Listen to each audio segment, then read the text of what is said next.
Hi, I'm Sarah Grant and I'm the Programme Manager for the North Eastern Yorkshire Workforce Development Programme. Hello, my name is Baz Roger and I'm the Clinical and Professional Lead for West Yorkshire and Harrogate Cancer Alliance for Nurses and Allied Health Professionals. So Sarah, as the Workforce Development Programme Lead, could you just explain to us how the programme came about and a little bit of the background to the programme? Yeah, so this was in response to a census that was undertaken nationally by Macmillan in 2021, which found there was a predicted shortage of clinical nurse specialists of around 3,400 by the year 2030.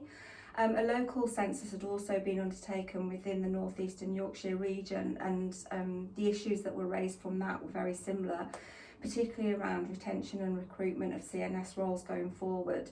So Baz, as the professional lead for nurses and IHPs within the Cancer Alliance, what were your thoughts on the programme when you first heard about it? I thought it was a great opportunity to really develop and deliver a competency-based education and training programme for Aspirant CNSs. As you mentioned at the very beginning, recruitment and retention was a problem in this workforce, and the retention was around people not really knowing what the role of a CNS was, and so trying to develop a programme that was clear on all the aspects and the core domains of practice was really important, so that people knew what the role was and were able to deliver and discharge their duty and responsibility as a CNS as effectively as possible, and improving cancer care across the cancer patient pathway. I think the other opportunity had, it was ambitious, it was a large scale and it was across the network, but actually that brought with it some real value, because we know that staff are not static, they don't stay in one region, they move around the region. So providing a training opportunity that was standardised across the region meant that if we were employing CNSs in other areas, we knew that they came with a really clear training programme. We knew what skills, knowledge and behaviour they were coming equipped with. The other opportunity that we had with this programme was to really improve that interprofessional learning. So the CNSs were trained in all aspects of the role, which meant that they were interacting with other healthcare professionals who provide cancer care to patients.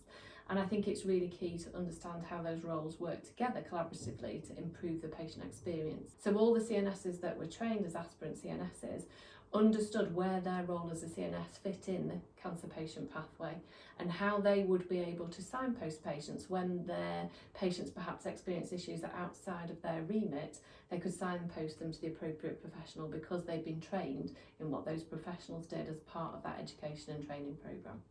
So Sarah, we know that there was a cost to this programme in terms of the resources it took to run the programme, and also that Macmillan made a financial commitment. But actually, can you just explain to us how you evaluated the benefits of the programme? So we looked at the benefits through three areas specifically: the system benefit, the organisational benefit and the individual benefit. From a system approach, we have found that we've now got a sustainable framework which is replicable, which is consistent and standardised, and which we can adapt and use to other professional groups within the cancer workforce if needed in the future as well. From an organisational perspective, we've developed a cohort of aspiring CNSs that have got expertise and clinical skills and a real understanding of what that CNS role looks like for when they're successful in post and delivering that, and where they fit within the cancer pathway.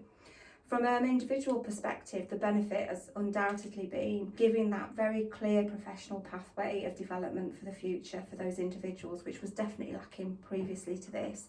And also, really importantly, a guide of support for those that are taking new members of staff into their teams to support them into the role of a clinical nurse specialist, but also giving them the confidence in being able to perform that role and also develop those individuals into that role as well. Part of the legacy of this programme is that we've been able to achieve 31 out of 39 permanent posts for those that were taking part, which is amazing. But from a more strategic perspective, how would you like to see the legacy of this programme going forward?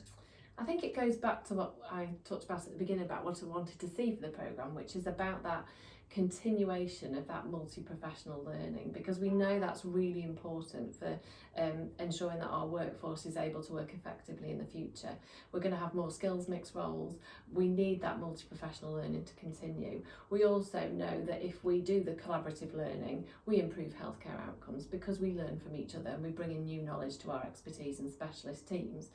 I think the other thing that I would really like to see is to see this go from a networking at a regional level through North Eastern Yorkshire to a national level, and I'm hoping that that's what you will do working in future with Claire Taylor, to set up a CNS development forum at a national level.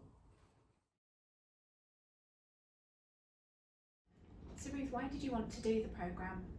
Well, I'd always had a passion for oncology care, and I was very fortunate after training to get a job at the Christie Hospital, and I spent a few years working over at the Christie Hospital and then moved over to Cookridge in Leeds.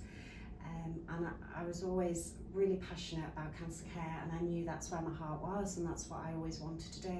But then I had some time out and I had some children, and there was a bit of time where I wasn't working in oncology, and I was just worried that I wouldn't be able to get back in.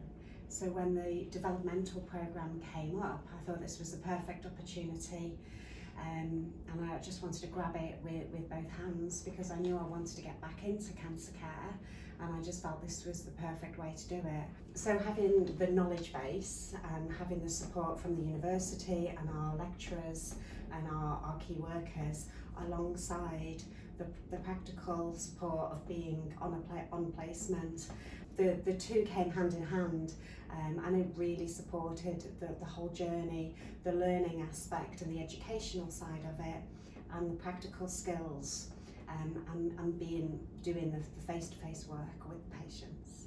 So since finishing the programme, how's your understanding of the CNS role changed? Well, I did have some exposure to the CNS role from working on the wards and working in an outpatients clinic. So I was expecting that side of it. I suppose what I wasn't exposed to is the amount of work that a CNS does behind the scenes. The link between the patients and the consultants. She's the person that chases up the results by emailing, if CT scans aren't being arranged before certain appointments, we'll be in the background trying to chase that, waiting for biopsy results.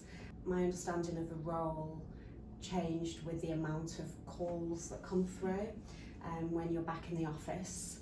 I probably wasn't expecting that amount of the support calls, and that's really important, just to give that patient the confidence to know that we are going to be there to support them, and to be able to advise them and hopefully try and resolve a situation from escalating. So to try and give that patient advice, even if it's just that they're scared and they need to talk to somebody for 20 minutes because they're waiting for results and they're frightened.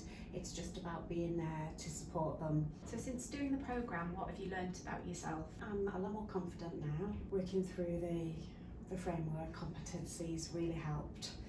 And it was quite good to be able to reflect back on them, because as we were going through them you could see how you were improving, and how at the beginning there was things that still needed to be achieved, and then at the end of the programme you'd successfully completed it.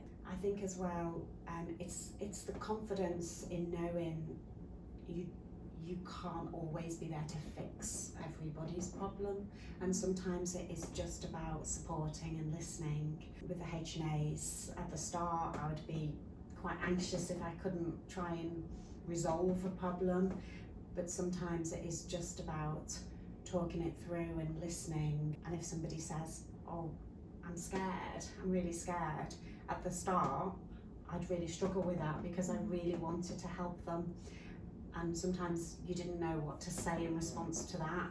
So I think just then having the interpersonal skills and the confidence, and going through the framework and the teaching sessions, it just changed my practice. It just changed my practice so I could perform those H&As better, because it isn't about always resolving somebody's problems, it's just about talking it through sometimes. And it's about knowing what services are out there. We can't fix everybody's problem, but by knowing what other agencies are out there and other support systems within the hospital you can refer on, so the patient actually gets the best care. So sometimes we are a signposter and we can refer into other agencies and services, so the patient does get the best possible service from us. So what does the future hold for you now? I'm so delighted that I have got now a permanent position within Harrogate Hospital as a lung CNS nurse, which I'm so happy about and relieved about. That is all down to the programme in giving me the skills and the knowledge and the experience. So grateful for, you know, having the chance to be on the programme. So the future holds for me. Hopefully I will continue to be in this role because I really enjoy it. I love it so much, and it is down to the support of my colleagues and the university. So in the future I just hope to still be here working as a clinical nurse specialist.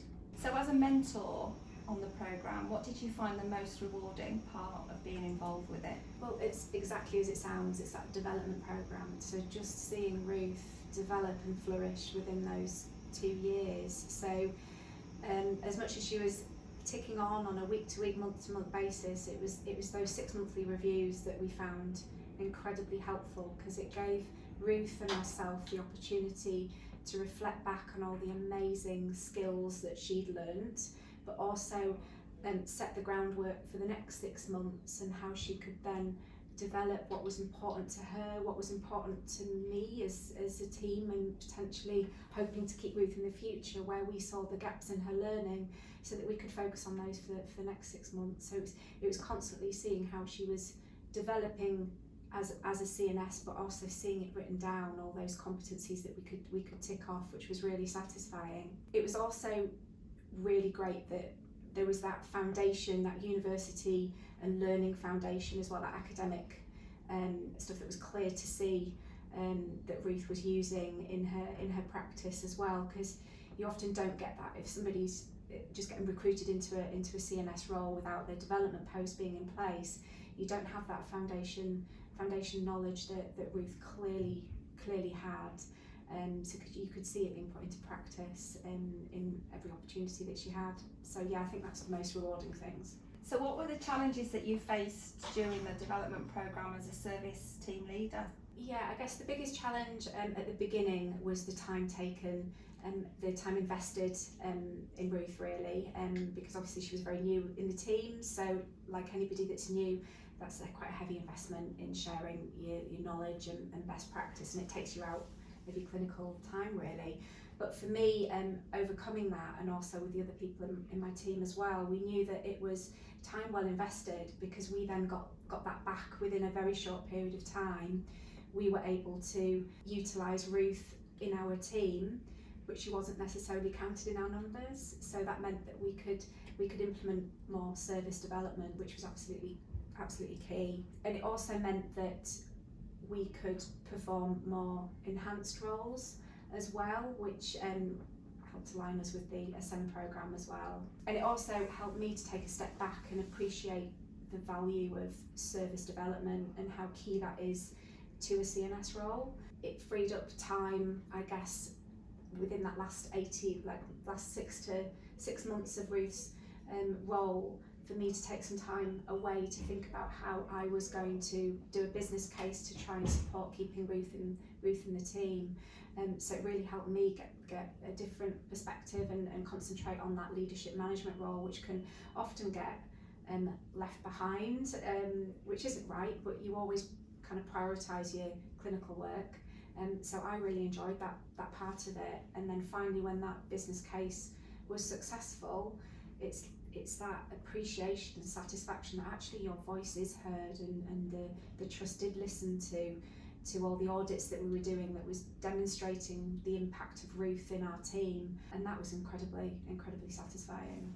So Susie, what impact has this programme had on your service? Well, it's just been brilliant. It's been absolutely rewarding for everybody within the team. I guess one of the biggest things is that we've been able to kind of implement some service development. So we've been able to do more holistic needs assessments, not only at diagnosis but also at end of treatment, so it's really fitted in with the personalised care agenda, but also it's freed up capacity as well. Once kind of Ruth was fully established, it freed up capacity for the more experienced CNSs in the team to do some training and some courses that's then meant we've been able to kind of implement some more nurse-led clinics into our service as well. So it's made a personal difference to us as individuals in the CNS team. It's made a difference to us as a team as a whole, but equally we now see the difference it's making to patients, because we're able to kind of give the unique skills that we've got as CNSs to more patients.